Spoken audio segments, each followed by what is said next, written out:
İyiyim. 2 kelime. Ama gözlerim başka bir şey söylüyor.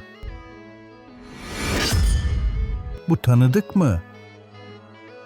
Zor bir gün geçirdin, eve geldin. Nasıldın sorusuna iyi, bir şey yok dedin. Neden? Üzgünsün ve bunu hissediyorsun.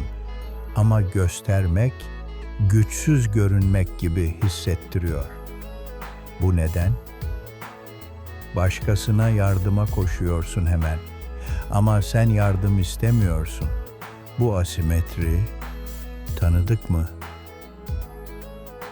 Omuzların gergin, uyku düzensiz, baş ağrısı arttı ama bir şeyim yok diyorsun.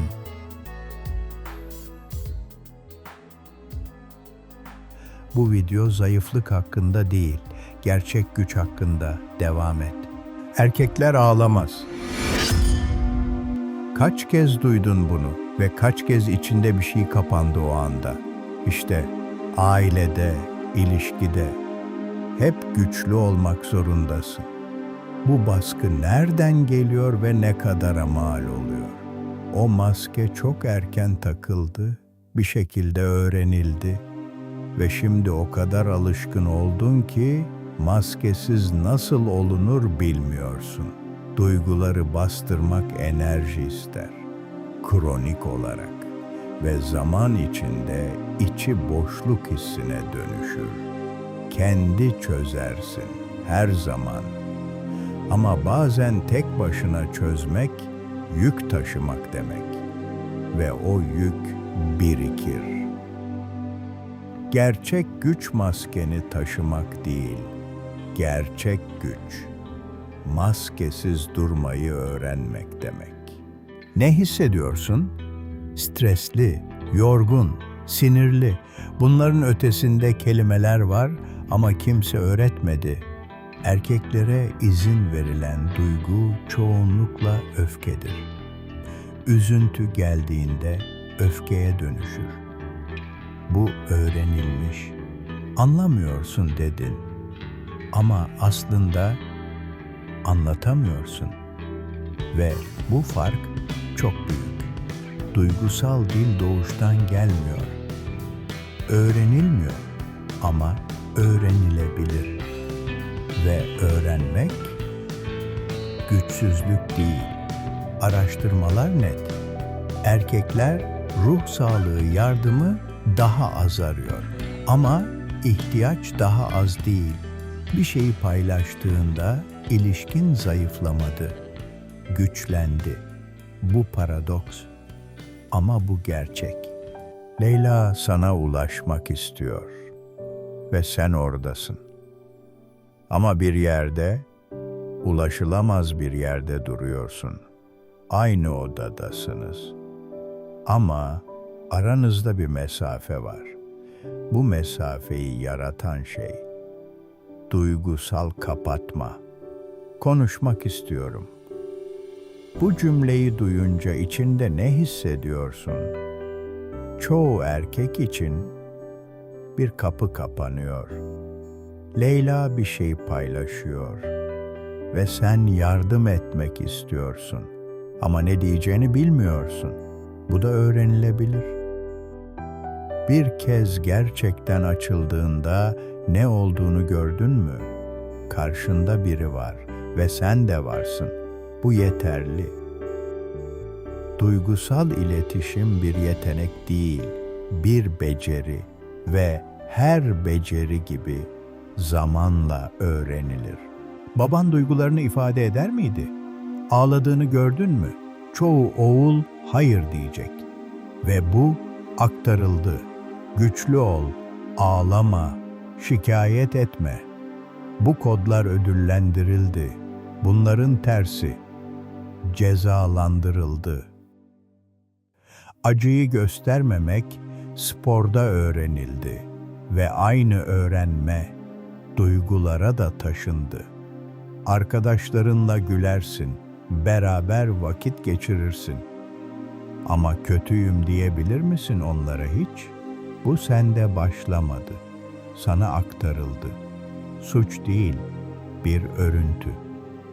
ve örüntüler değiştirilebilir. Duygusal zeka öğrenilebilir. Araştırmalar bunu gösteriyor ve öğrenmek için asla geç değildir. İyiyim. 2 kelime otomatik geliyor. Ama içinde ne olduğunu en son ne zaman gerçekten kontrol ettin? Hissediyorsun ama dışarı çıkmıyor. İkinci işaret. Duygusal farkındalık var, ifade yok. Partnerin bunu söyledi mi hiç? Sana ulaşamıyorum. Üçüncü işaret ve genellikle ilk duyulan uyarı. Stres geldiğinde ya öfkeliyorsun ya da tamamen kapanıyorsun. Dördüncü işaret. Yardıma ihtiyacın var. Ama söyleyemiyorsun.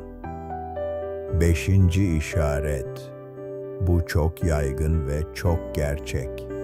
Baş ağrısı, uyku sorunu, kronik gerginlik ve giderek azalan sosyal bağ. 6 ve 7. işaret. Kaç tanesini tanıdın? 3 mü? 5 mi? Hepsi mi? Bu sayı seni tanımlamıyor. Anlıyor. Bu senin bir kusurun değil. Bu sana öğretilen bir şey.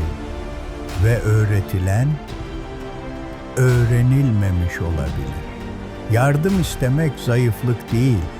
En güçlü insanlar yardım ister. Bu gerçek. Dünyada milyonlarca erkek aynı şeyi yaşıyor. Ve bu konuşulmaya başlandı. Sen yalnız değilsin. Leyla olarak konuşuyorum. Maskenin arkasındaki seni görmek istiyorum. Güçlü görünen değil, gerçek olan. Yorumlarda yaz. Hangi işaret en çok tanıdık geldi?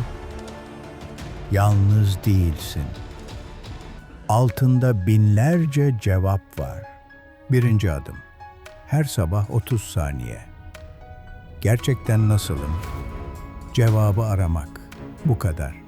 2. adım. Stresli, yorgun, sinirlinin ötesinde kelimeler öğren. Korku, üzüntü, yalnızlık. Bunlar da senindir. 3. adım. Bir kişiyle gerçekten konuş. Leyla, bir arkadaş ya da terapist. Bir kişi yeterli. 4. adım terapist. Erkekler için de var ve terapiste gitmek en güçlü erkeklerin yaptığı şeydir. Paylaştın ve ilişkin yıkılmadı. Aksine bir şey açıldı. Bu mümkün. Bu senin için de mümkün. Aynı ayna ama bu sefer gözlerin biraz daha dürüst. İyiyim demeden önce gerçekten kontrol ettin.